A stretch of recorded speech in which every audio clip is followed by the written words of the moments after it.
এখনও ঘুম থেকে ওঠেনি, দেখেছো? হ্যাঁ, তোমাদের দাদাভাই এখন রেডি হয়ে গেছে, এখন বেরোবে।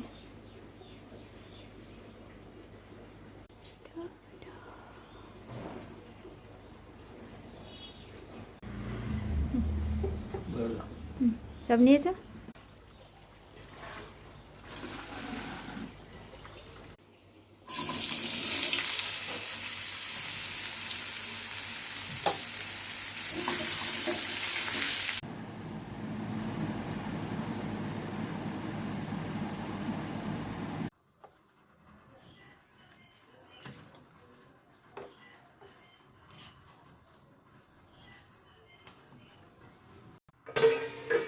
সকালে চা দিয়ে রুটি দিয়ে খাবে বলছে। তো সমস্ত কাজকর্ম সারা হয়ে গেছে, তোমরা সবাই ভালো আছো? তো এখন একটু চা খাবো, তো চায়ের জন্য সব রেডি হয়ে গেছে।